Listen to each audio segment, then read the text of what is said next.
Okay, so I just did my last video, as I said, on the WWE and how they're trying to rewrite history, and that, you know, I think the thing is, when you try and um, evaluate what um, what it means for somebody to have an impact on the wrestling industry, you have to think about certain criteria of what that means to have impact on the wrestling industry. When did someone have an impact on the wrestling industry is important. Okay? This is why I say some of my favorites of all time, people like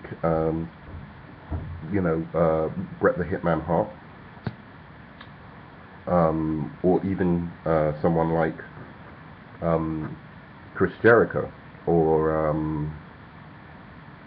uh, to a lesser extent Eddie Guerrero. This is why I say, I'm trying to show you that I'm being objective. These are people I really like. They don't have the same status as certain other individuals because of when that individual made their impact on the wrestling industry. Okay? This is why, you know, one of my favorites, who I always say, Kurt Angle, should be in the top 10, top 15 of all time in terms of wrestlers. Okay?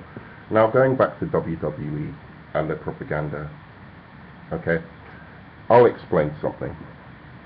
Okay, what do I mean by a period of time? Because I think a lot of viewers who are from the United States, wrestling will always be popular there. Basketball will always be popular there. American football will always be popular there.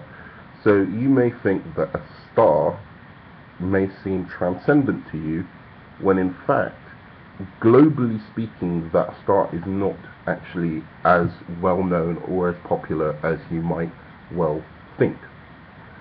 Now, for instance, I'll give you an example.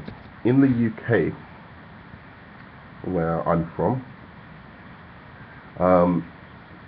in the years 1990, 1989, 1990, and 1991, I think up until about 92, WWE was actually on, it was on normal television, Channel 4.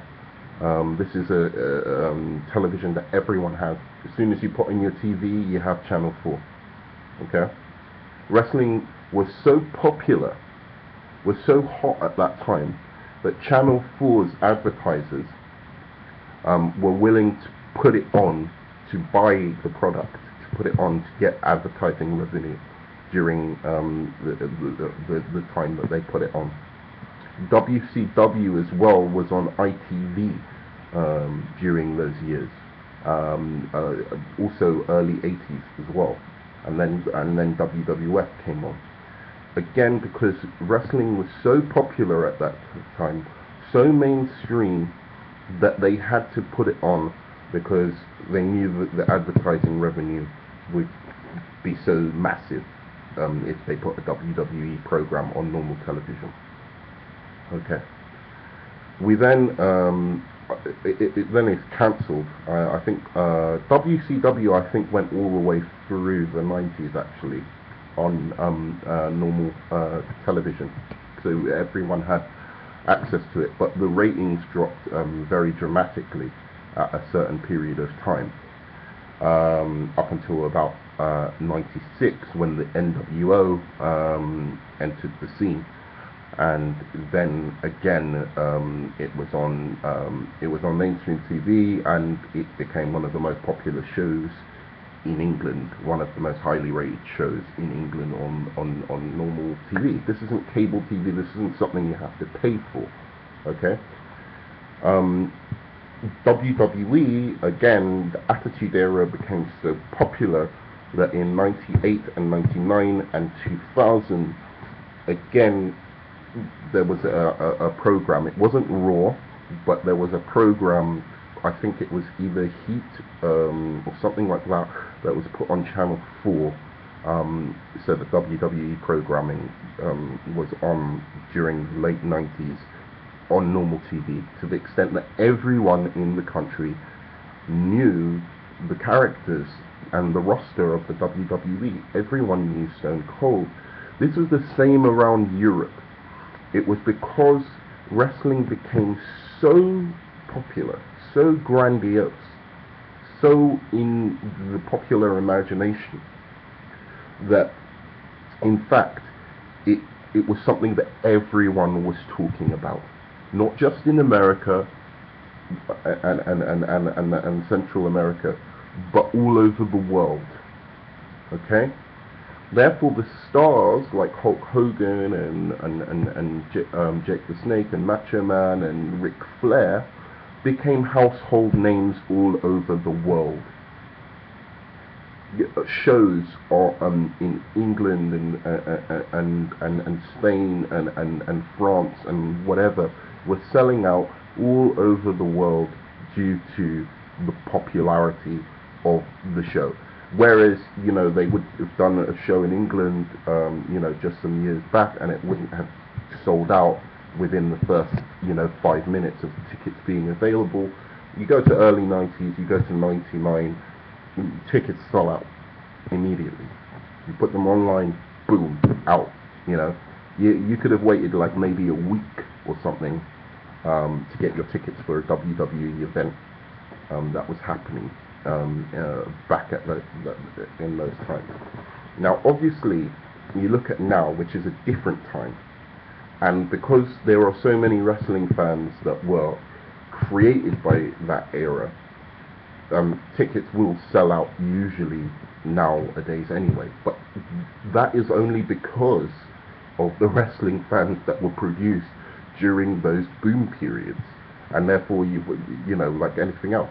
But my point being that the difference is, okay, for instance, I don't know right now your basketball players, like your main basketball players.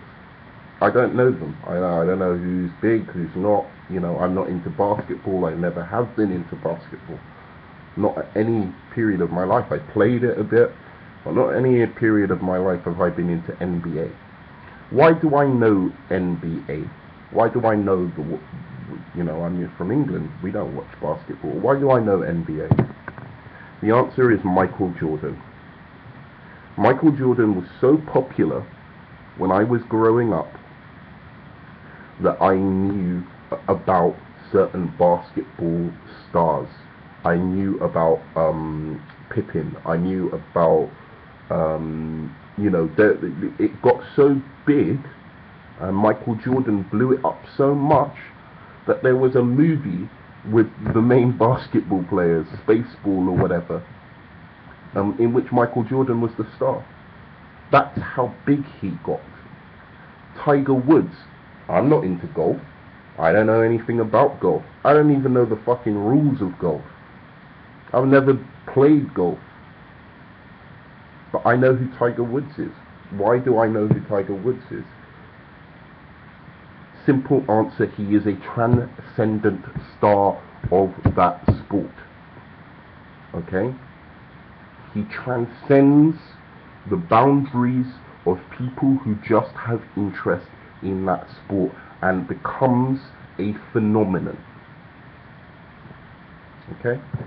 Because he has the charisma, maybe because he's the first black golfer, one of the first really successful black golfers, etc., etc., etc. Okay? I'm sure you guys probably know who David Beckham is in the United States. I'm pretty sure you know who Manchester United is. Okay? Or Arsenal. Yeah? You know who these guys are. Why? Because they transcended the limits of their own sport. Okay? I'm trying to lay the groundwork for this argument here. Now, Hulk Hogan is in that category. Bret Hart is nearly in that category. Kurt Angle is nearly in that category. And I can give you some examples why. Macho Man Randy Savage is quite solidly in that category. Let's say another person, Shawn Michaels is solidly in that category. I'd even say $1 Million Man might well be solidly in that category, and Ric Flair is solidly in that category. Triple H, kind of in that category, which is why, even though I hate him, I always put him on my list of the top greatest. Even though I hate the guy, I despise him. As a professional, I think he's very unprofessional, and I think he's a lot of the reason why the PG era is as it is, because the way it is now is exactly how he tried to politic his way to the top. Exactly what Cena is doing is the exact model of how Triple H thought he could get himself to the top, and it didn't work for him. It has worked for John Cena, unfortunately for us. If it was up to Triple H would have been the main man in the Attitude Era. He wouldn't have let people like The Rock go on the mic without being scripted. It's the same with Stone Cold Steve Austin. If he had have married Stephanie a little bit before the Stone Cold craze, you wouldn't have had Stone Cold Steve Austin, for sure. It would have been Triple H, Triple H, Triple H, Triple H. And Triple H would be getting the boos that Cena is getting now, because we would have been sick of him. That's the honest, factual truth. Okay? But anyway, as I was saying, now you get to The Rock and Stone Cold Steve Austin. These guys are so solidly in transcendent stars of all time. They're equal to Hulk Hogan. Okay? Both of them are equal to Hulk Hogan. Okay? Now we go on to John Cena. As you saw, if you watched the first video, you see I did a little display where I asked my Peruvian flatmate, who I'm pretty sure is not into wrestling at all, has no interest in, that sport or anything like that. We've never talked about it before. He's just my Peruvian flatmate in Spain. I just asked him, hey, do you know who Hulk Hogan is?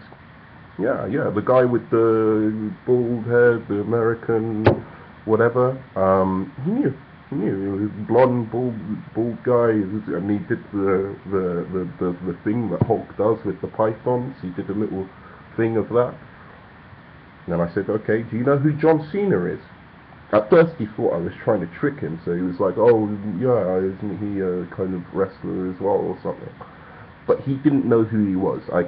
First of all, I said, look, do you know what he looks like? Do you know anything about him? Could you tell me something that he says, or, and he, lo and behold, he has no idea who the fucking guy is. Why does he not know who John Cena is? Because John Cena is not a transcendent star.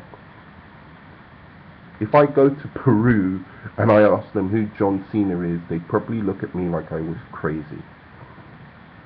If I go down the street and I ask, oh, you into wrestling? Because I'm really into John Cena, they'll look at me like, really? I tell a girl about, like, John Cena, I'm not getting laid that night. Wrestling isn't cool anymore. People don't see it as cool as they did in the 90s. In the 90s, like early 90s especially, it was a guilty pleasure, but people loved it because the characters were so larger than life. And there was still, possibly even in children's minds, because it was a lot of children really loved wrestling, but adults loved it as well. It wasn't something like, your parents would pretend they didn't want to watch it, but in the end they'll end up watching WrestleMania with you. It would be a family event. I remember watching wrestling with my stepdad and my mum, and they'd be just as into it. And they pretend maybe sometimes if I've been naughty that I don't can't watch it, but in the end they'd always end up watching it with me anyway, because it was just fun to watch. And that was a PG era, by the way. It was PG. It was because of the characters that were so amazing, and the stories that the characters were telling in ring, that you just kind of bought into it. So onto what I was talking about with the late 90s now. The late 90s, it was like young adults and kids were into wrestling, you know. There really were, like, the young adults, people who had grown up on wrestling as kids, and kids, everyone, you know. Hardly anyone didn't know what was going on in wrestling. I mean, hardly any fucking body didn't know what was going on in wrestling in the late 90s. It started with the NWO. That kind of filtered out a bit into the mainstream because of what, you know, Hulk Hogan obviously was doing. But then when it really hit its stride, there was also ECW, which was, I don't know, I think you had to be a bit more of a hardcore wrestling fan to really know about ECW. But it was still more mainstream than fucking John Cena. It really, really was. It was more mainstream than John Cena is now. It was cooler to watch. If you knew about ECW, it was cooler to watch ECW than it is to really know about, like, adults, people who you know, like, who work and go for drinks with their mates and stuff like that. No one will talk about wrestling. You don't talk about it because it's uncool to watch or be interested in wrestling at the moment. And a large part of that is what they have done with the product, where it became so corporate. And because before, wrestling was counterculture. That was the beauty of it. You know, it was counterculture at a time when you had things like Kurt Cobain, you know, and Radiohead and rock and alternative were coming in, and people like, you know, like hardcore hip hop was becoming popular, and that was the 90s, counterculture. So wrestling became counterculture. So it was cool. In the 90s, yeah, it was more about, like, early 90s rather, with the Hulkamania thing. It was more mainstream than counterculture. It was just mainstream. People just liked wrestling, and there was nothing goofy or wrong with liking wrestling.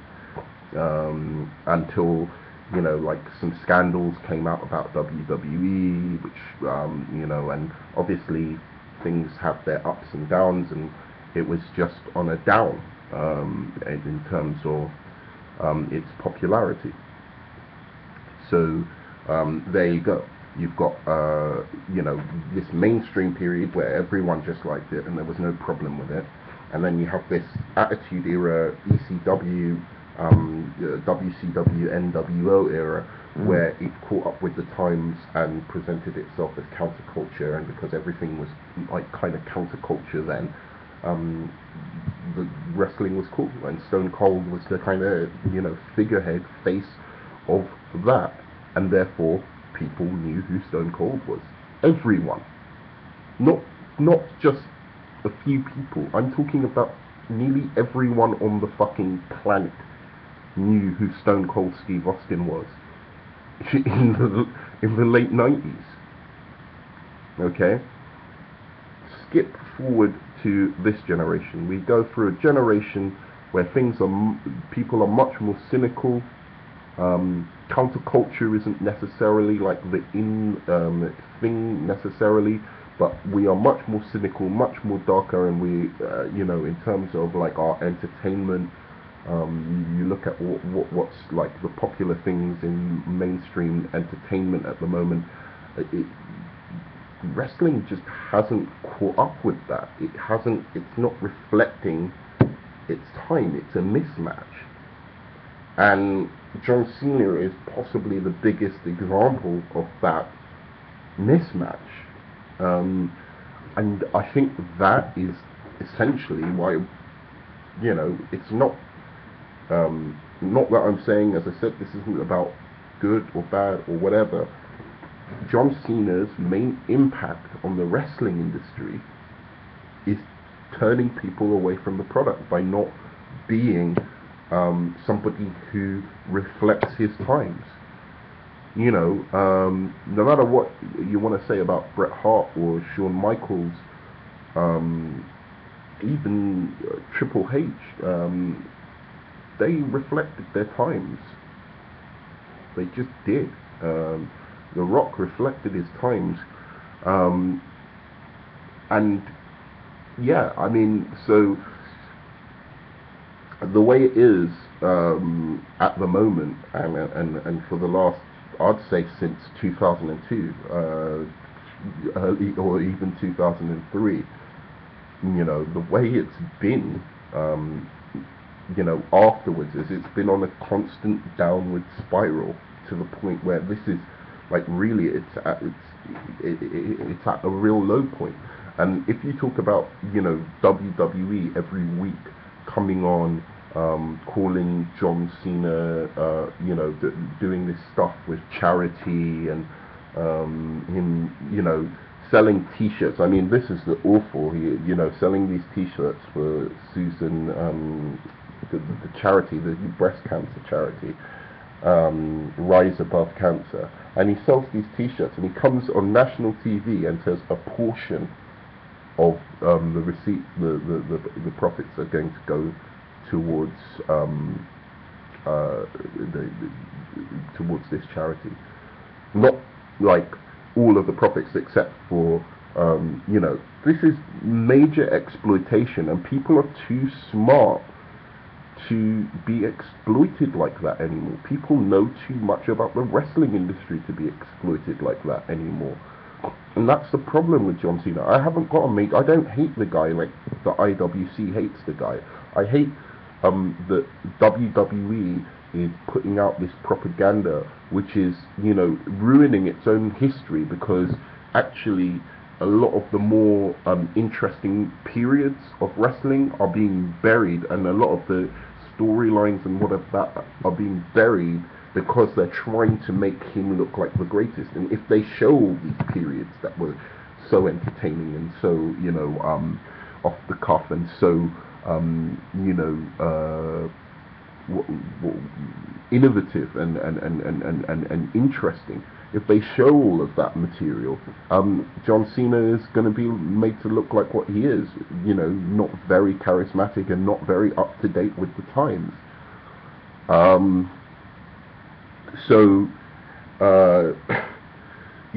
As I said, I think in the beginning of the video, I was talking about, wrestling being available to pretty much every household, because, it'd be on terrestrial TV. That isn't the case anymore. No one knows. They wouldn't buy a wrestling program for Channel 4 anymore on normal TV, or ITV on normal TV, because they couldn't make it up in advertising. Nobody would be watching it during that time, apart from maybe some hardcore wrestling fans. The only way they can make it up is on cable TV. That's when you know that it's transcended past the point of, and is capturing what we call casual viewers. I'm a casual viewer of wrestling. Okay, I happen to be a big fan of the periods that I enjoyed, but I'm a casual viewer of wrestling. And I can tell you, I knew who John Cena was, but for one reason and one reason only. And that was, I happened to watch an episode of SmackDown at a friend's house when I wasn't watching wrestling anymore, around 2004, and he just happened to be the first thing that popped on the television.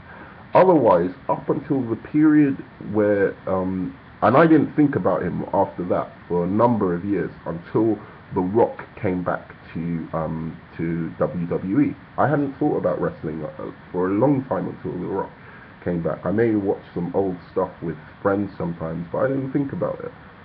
you know, and I didn't even know that John Cena was the face of the company. I was like, oh, he's the face of the company now. Okay, well, it's not strange. I don't, you know, that's what I'm talking about. Like, he was not a transcendent star. He was not somebody I would talk about randomly, like with people.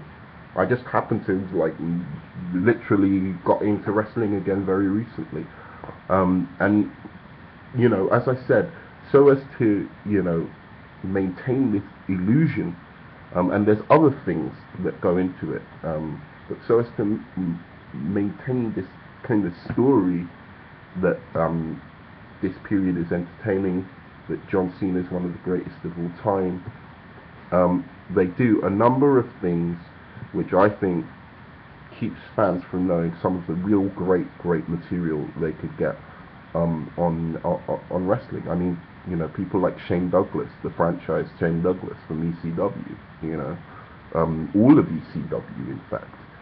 You know, like there's a really good documentary on the rise and fall of ECW. But in any case, this is what I'm saying. I just wanted to make this clear on what I'm trying to point out when I say that John Cena is not a transcendent star, and therefore he is not in the pantheon of the greats.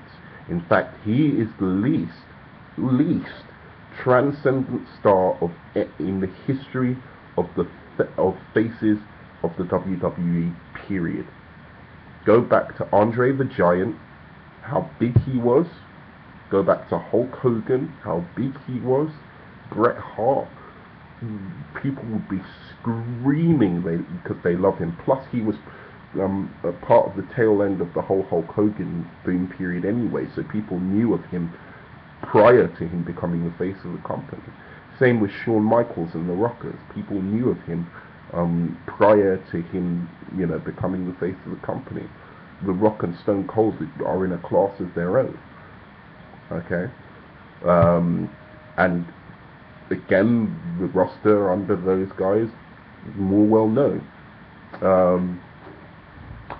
And that's it. I'm gonna do a next video on exactly detailing how and the methods in which Triple H is trying to now get people to think he was one of the greatest of all time. I want to thank you for staying with me, and also please like and subscribe and comment on anything I've said during this video if you wish to. Thanks very much.